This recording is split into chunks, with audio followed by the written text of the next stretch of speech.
They stepped onto the stage in sparkling dresses, lips red as blood and voices flowing like water in their hearts.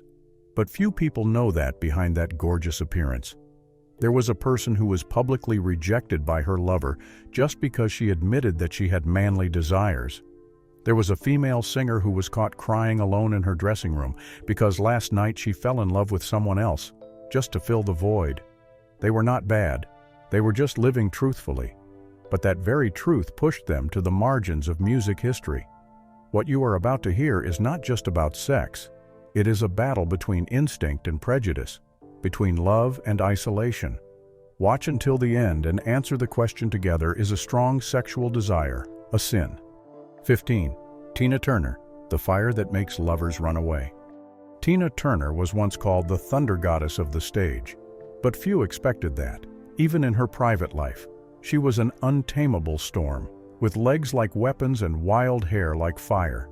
Tina not only captivated with her music, but also with her instinct for life, fierce, free, and fiery. Success came to Tina at a very young age, but the more famous she became, the more she was rumored to be dangerous to men, not because of her tricks, but because no one could stand the heat from her heart and body. A tour manager once said that after a show in Las Vegas in 1978, Tina left her crew to run after a young dancer who had just appeared on the show. Both disappeared for 2 days. When he returned, the man did not dare to look anyone in the eye. He only said one sentence: "I love her, but I am not strong enough to be loved in return." Tina was rumored to have had a brief affair with a famous white movie star in the 1980s. The affair, which took place in a rented apartment in New York, lasted just 3 weeks before the man left her in the middle of the night without a word. A close friend later recalled he left a handwritten note. It said, "You're beautiful, but you burn everything." Tina was warned by some music promoters that she was too sexy for family television. One show cut her performance because of a glittering dress with a slit that went above her thigh, but Tina was undaunted. In an interview, she said, "I am Tina Turner. I will not apologize for being a woman, and women have the right to want to be loved with all their bodies." Towards the end of her life, when she was living peacefully in Switzerland, Tina once whispered to a journalist, "I don't regret that I made some people run away. Sometimes, loving a fire is also their choice." Tina Turner didn't just set the stage on fire. She made the whole world admit that there are women who are born to love to the end, not afraid of being misunderstood, not afraid of being lonely, only afraid of not living truly enough. 14. Aretha Franklin, the queen no one dares to touch. Aretha Franklin stood in the halo of soul music like an uncrowned queen. But behind the lights, there were stories about her that were never fully told. Her appearance was dignified. Her voice was like a prayer. But the closest person ever hinted inside Aretha was a heart full of instinct and a body that craved love. Even in her teens, Aretha was considered too mature for her age. At 14, she gave birth to her first child, and then a series of affairs that were never made public. There was a whisper in the music world, "If you play well, Aretha wants you, no matter what." An anonymous musician once said that he lived in fear and infatuation when Aretha invited him to record privately in her small home studio. They only recorded at night and often ended up in the bedroom. "I was her lover, her composer, her servant, and I have never seen anyone so in love." She never spoke publicly about her private life, but it is said that once, backstage at a major awards ceremony, Aretha disappeared just 15 minutes before going on stage. When she returned, her lips were red and bruised, her eyes shining with secret joy. No one asked, but the cameraman discovered a corner of the curtain had been askew, and her silk handkerchief was still stained with perfume. Many producers considered Aretha difficult because she refused to conform to the traditional diva mold. At one point, she asked to sing "Do Right Woman" in a slower, more sensual way because, as she put it, it had to be sexy like a good night of lovemaking. Towards the end of her life, as her health deteriorated, Aretha continued to sing until her last breath. A close friend recalled, "She wasn't afraid of dying. She was afraid of being remembered wrongly, like a dry lady." Aretha Franklin was a soul who loved, who moaned, and who held her head high amid prejudice. She wasn't just the queen of soul, she was a woman who fought to keep her instincts in a world that expected women to be quiet. 13. Donna Summer, the woman who made the world moan.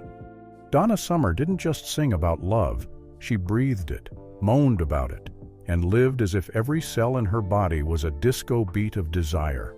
When Love to Love You Baby was released, America was shocked.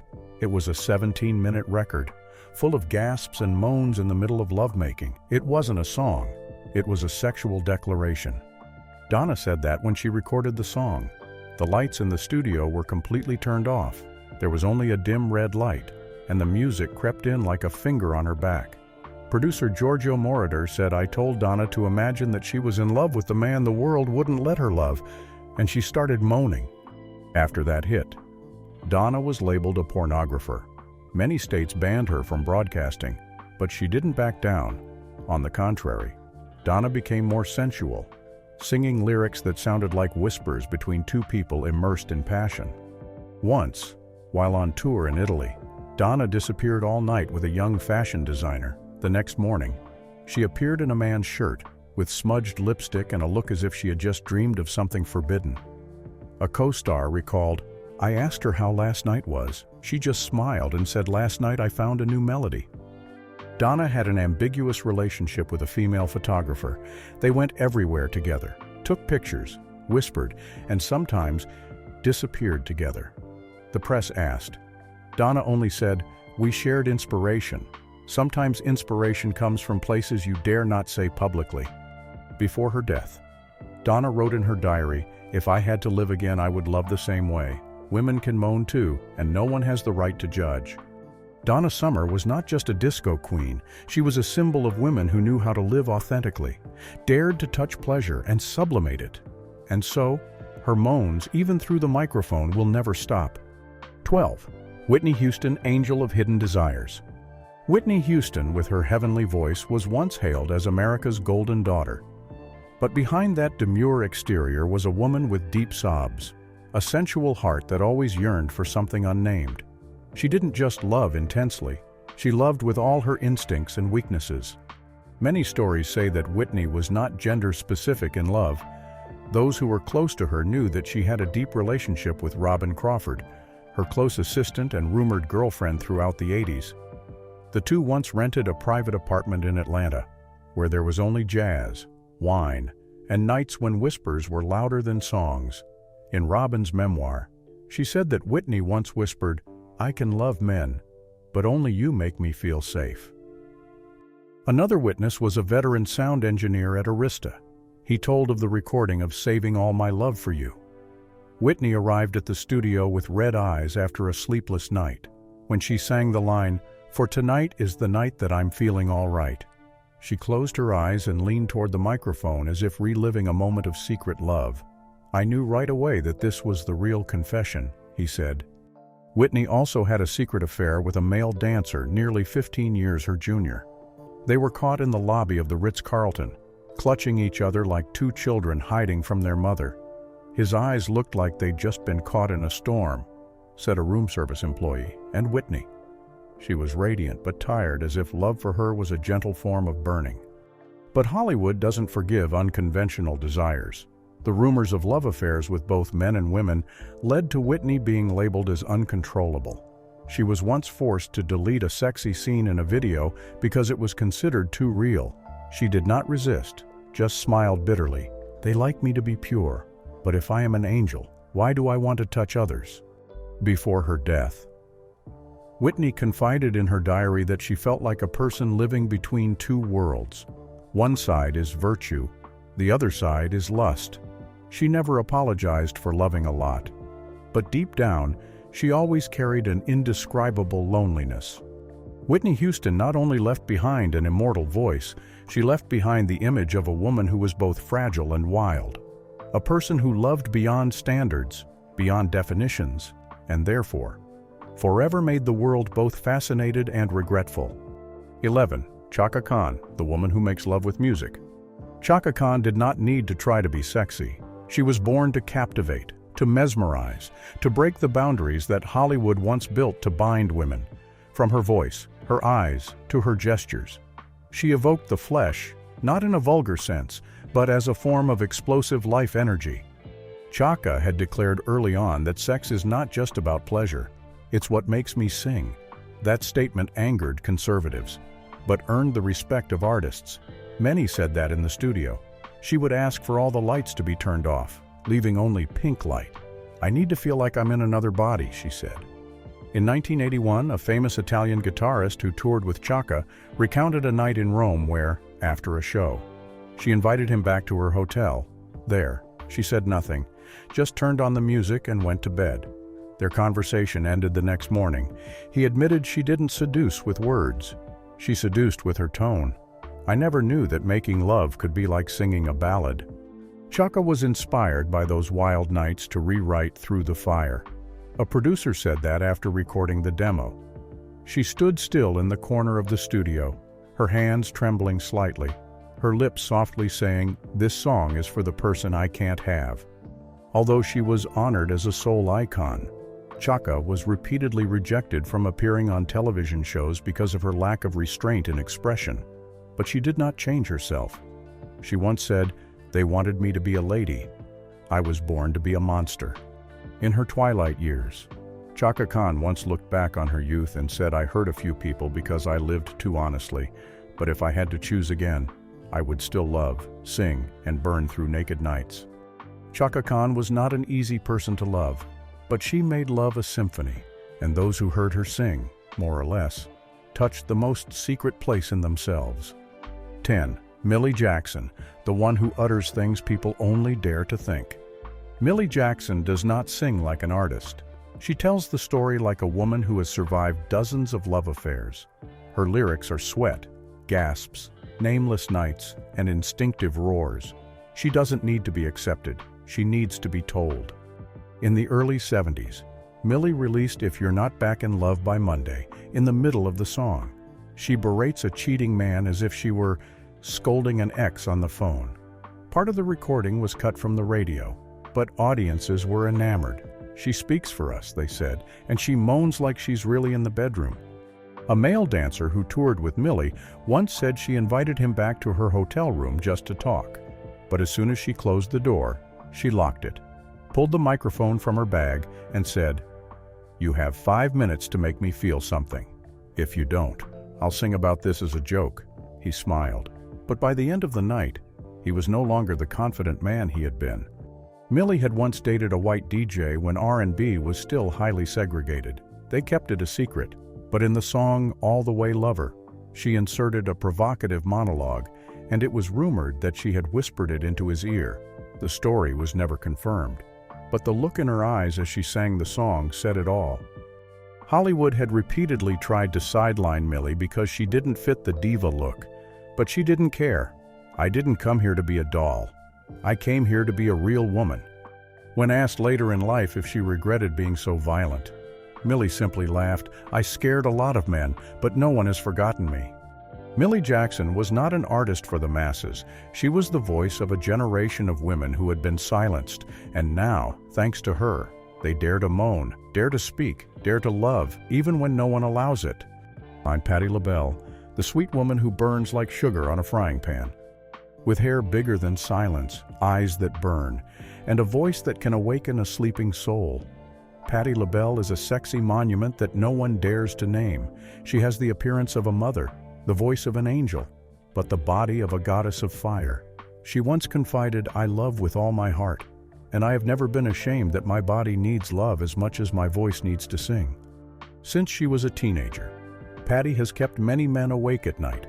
A neighbor in Philly recalled that at the age of 15, Patti caused a stir in the neighborhood with the way she sat on the doorstep, wearing a knee-length dress, singing and swinging her legs in the afternoon light. "That girl had something in her eyes," he said. "It's not innocence, it's knowing you're sexy." In the 1970s, Patti became famous not only for her music, but also for performances that were described as too hot to broadcast. After a show in Atlanta, it was rumored that she did not return to her hotel alone. A young male dancer who had performed on her tour was seen emerging from her room in the early morning, his shirt unbuttoned, his collar soaked with sweat. When Patti makes love, she doesn't whisper, she screams. And anyone who can't handle that should stay away, a former co-star once said. Rumor has it that she recorded If You Only Knew after breaking up with a secret lover, the only person who made her feel dominated in bed. But the affair quickly ended because he couldn't bear to make love to someone who demanded body and soul. A backstage manager recalled that at a major show in Paris. Patti once turned the backstage area into her private room after the show when the lights went down.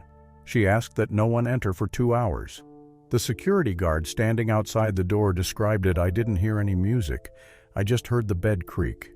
In her twilight years, Patti still retains her natural charm. In a recent interview, she said, "I don't regret a single time I've loved. I just regret that I hurt a few people because I wanted too much, both on stage and in bed." Patti LaBelle is not an easy model to understand, but anyone who has ever heard her sing or been loved by her knows some women are born to burn, and they don't apologize for burning too quickly.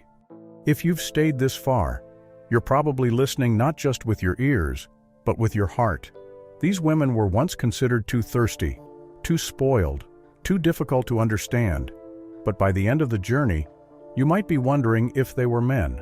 Would anyone call them too much? Or is it because they are women that they are condemned for wanting to be touched and loved? 8. Etta James, the voice that moans like the first night. Etta James wasn't just a rebel on stage. She lived, loved, and sang as if each day were the last time she would ever touch anyone. From the glazed eyes and hoarse growl of "I'd rather go blind," to the way she glanced at the male audience as she sang. Everything about Etta carried the provocation of a chained animal, always ready to snap the ropes of instinct. Raised without a father and with a mother addicted to drugs, Etta fell in love much earlier than most girls of her generation. A close friend recalled that when she was 16, Etta ran away from home with a white musician 20 years her senior. She didn't tell anyone. She left a note, "I need to know if my body is lovable." One of her most famous hits, "Tell Mama," was written, according to producer Rick Hall, after she had sex with a drummer so hard that he had to cancel the next show. She sang it like she was recounting every move she made last night. Rick said, "And I think she remembered every beat." Once, after a performance in Chicago, Etta was found in a hotel bathtub with 2 men, a tour manager and a sound technician. A cleaning staff member entered the room, so shocked that she didn't tell anyone about it until 2 years later. "I saw her sitting between them, pouring wine, laughing, singing softly," she said. "It was the strangest thing I've ever seen, like watching a leopard rest after a hunt." Etta was criticized for being too raw, too sexy, and not knowing how to maintain her image, but she responded with increasingly lustful songs. In one confession, she said, "I used to love like crazy, sleep with people whose names I don't remember, but I know they miss me. And when I sing, I moan for the things no one dares to tell." Etta James is gone, but she leaves behind a legacy that no diva can touch, a feminine soul, both radiant and scarred, and that's what made her immortal. 7. LaVern Baker, the tiger in a ball gown.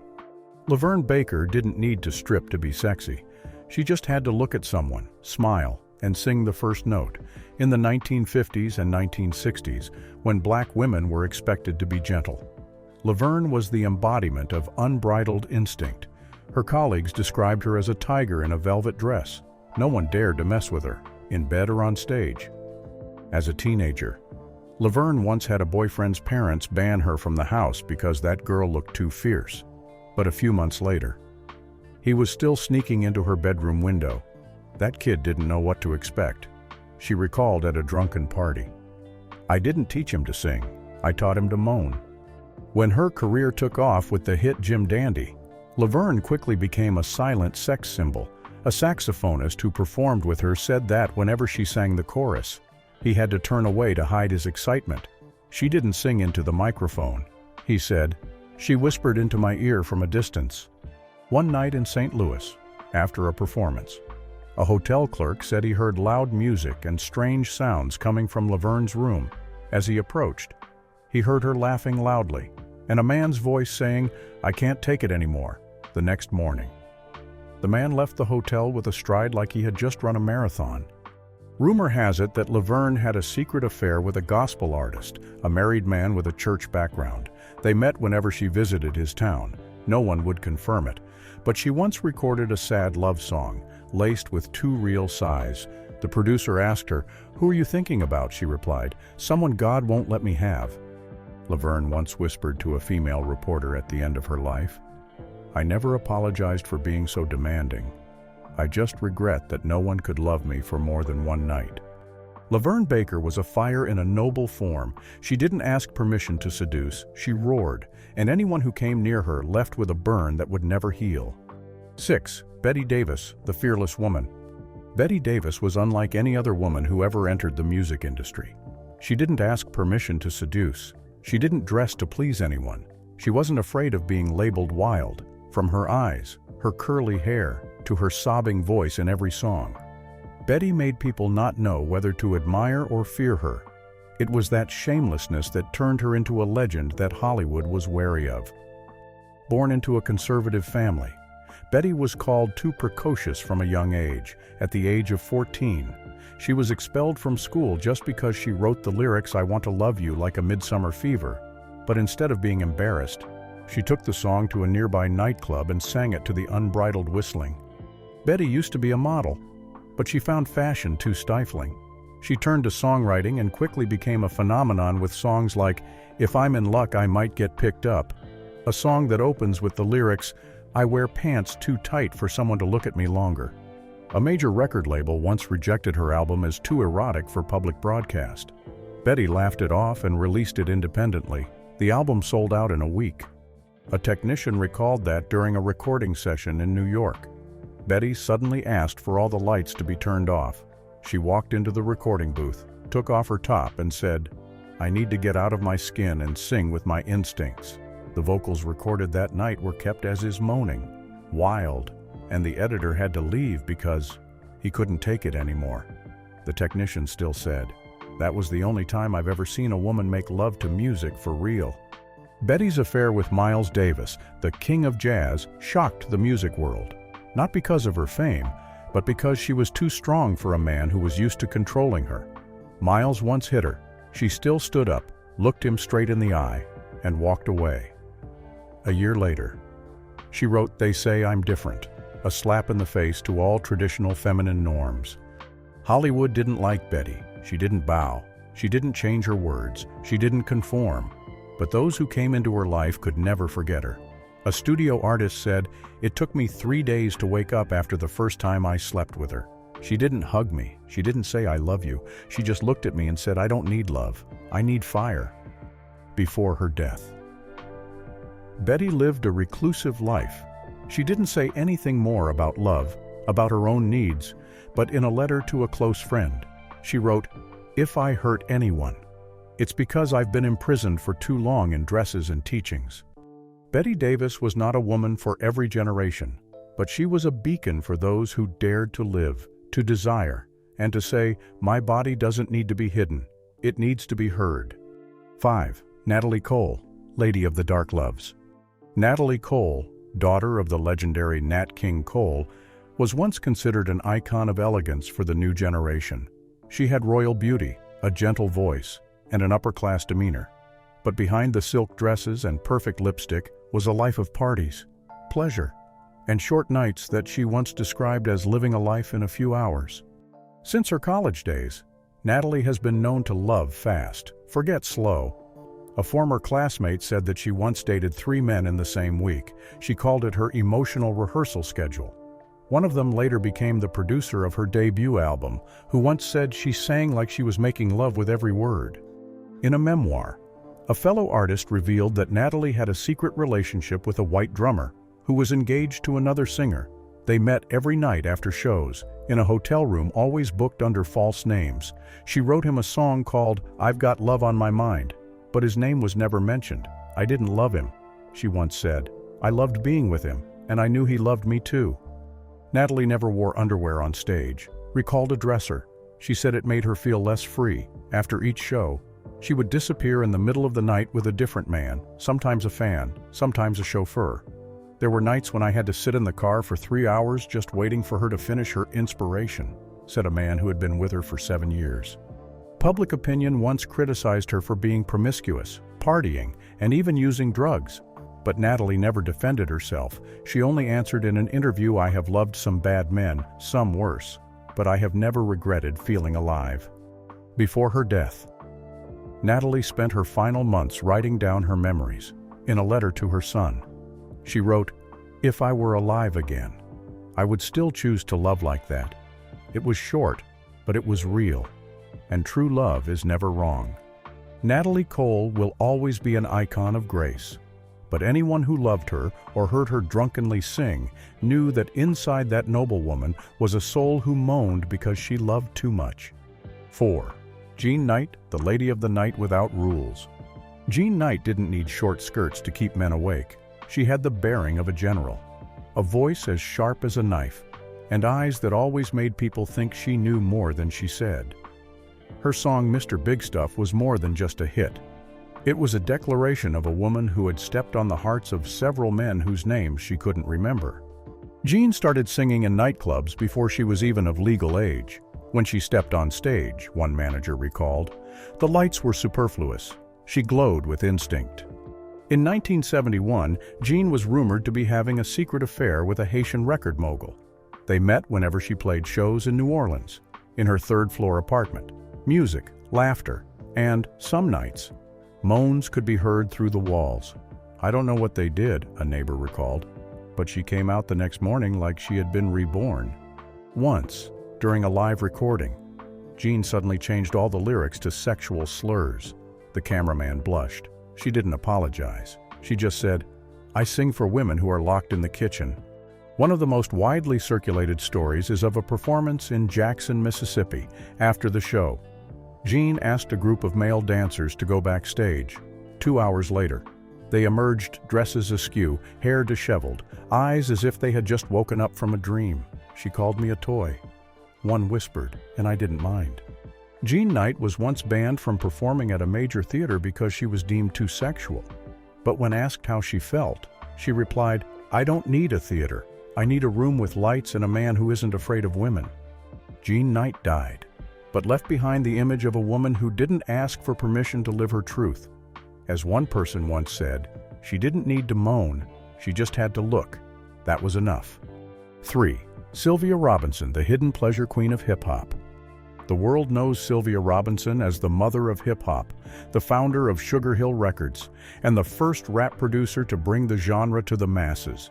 But before she became the boss of an empire, Sylvia was a daring soul artist, a woman who dared to sing about pleasure when others didn't dare to sigh. In 1973, Sylvia released the song Pillow Talk, a song that embarrassed many people with its moans, whispers, and performance that sounded like she was in love right in the studio. There was nothing artifice. Sylvia did all the sounds herself. When asked where she got her inspiration, she replied simply, "I recorded the real feeling after an unforgettable night of love." A sound engineer who worked with Sylvia said the studio was strangely quiet that day. Then suddenly, Sylvia pulled the curtains and signaled everyone to go outside when the recording started. I didn't know if she was singing or making love to her memories. It was rumored that Sylvia had an affair with a famous married basketball star. Every time he came to New York, people would see him in Sylvia's office after 10 p.m. An assistant once recalled that on a rainy night, Sylvia wore a bronze silk dress, messy hair, and bold red lips. She locked the door behind her and said, "You don't need to say anything tonight. Just listen to me breathe." Despite her success as a music producer, Sylvia was always considered by Hollywood to be too feminine, too sexual. Some investors backed out of the project because her brand was not clean, but Sylvia did not deny it. In a candid interview, she said, "I am a woman. I built an empire on the beat of music and the beat of my body." Towards the end of her life, Sylvia never let go of her past. She kept a photo of herself recording Pillow Talk by her bedside. "I gave hip-hop a voice," she said. "But before that, I gave women a voice." Sylvia Robinson was the first woman to turn pleasure into art. She made no apologies for loving, singing, and living according to what her body told her. 2. Barbara Mason, the poet of the undisguised moan. Barbara Mason did not scream for attention. She whispered, moaned, and quietly led listeners into a world of desire that no one dared to reveal. Since the release of Yes, I'm Ready, Barbara has instilled a strange feeling in people's hearts, gentle but longing, as if each word were a caress. She did not look like a sex bomb, but it was her slenderness, her wet eyes, and the way she sang as if she were lying next to her lover that made listeners fall into a state of ecstasy. One musician said that when Barbara recorded I Am Your Woman, She Is Your Wife, she asked that all the lights be turned off, candles be lit, and perfume be filled in the room. She wasn't acting, he said. She was hurting and wanting.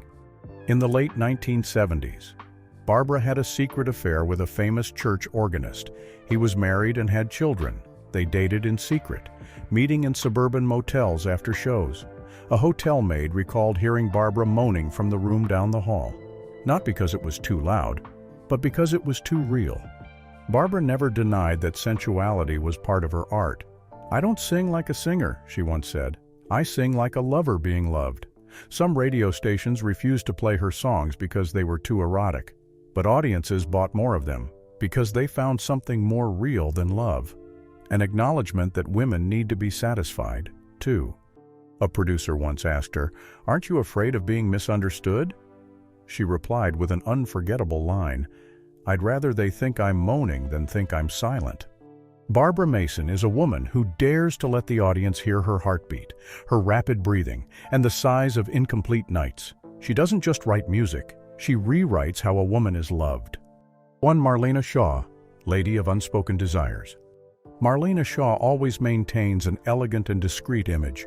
Her hair is neatly tied, her smile is moderate, and her eyes always leave something unsaid. But those who have sat next to her at the bar after a show know Marlina has a quiet charm. No need to show skin, no need for invitation. Just a look is enough to make the person opposite feel like they are being stripped of the first layer of clothing.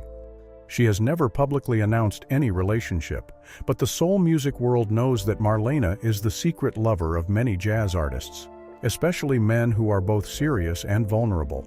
"She was the kind of girl no one dared to flirt with," recalls a band member, but everyone secretly thought about it when they heard her sing. One night at the Blue Note, after performing Feel Like Making Love, Marlina walked off stage to a young drummer. "Tonight, I'm drumming like I'm asking for a hug," she says. They left together, no one knows where, but that night, her live set ended longer than usual and was breathtakingly sexy. A woman who worked on the tour's 1992 staff recalls that Marlina had a habit of sitting alone in her dressing room after the show. No makeup was needed, no one was allowed in. When she came out, she always fixed her lipstick, her eyes looking like she just had a dream on a rainy night. Still, Marlina was often misunderstood as cold. She once shared, "It's not that I don't love, I just don't need to tell anyone how I loved." But in her diary, which was discovered after her death, there was a passage that said, "I once loved someone so much that if they just touched the back of my hand, I could sing a whole song without music." Marlina Shaw was not a person of scandal. She did not shout out loud about sensuality, but in each of her songs, that warmth seeped into people's hearts, reminding them of the lovers they did not dare to keep, the nights they did not dare to be true. If sex was something they were hidden from, then music was where they dared to express their true selves. In that song were tears swallowed, long nights without anyone to hold, screams that no one heard. When we listen to their stories, don't just listen with your ears, listen with your heart and with your memories of love. We know this is not an easy topic to talk about, but that's why your presence and listening today are so valuable. If you believe that every human being has the right to love in their way, please leave a comment, and share this message with more people. Thank you for staying until the end. Thanks for sticking with us until the very end of this video. And if this video inspired you, make sure to click like, hit that subscribe button, and don't forget the notification, ta-ding, the bell, so you will always be in touch with our latest stories honoring the icons of who changed the music and the culture. And also, feel free to check out more unforgettable videos that showing up right now somewhere above my head. Thank you so much for watching and see you next time. Bye bye.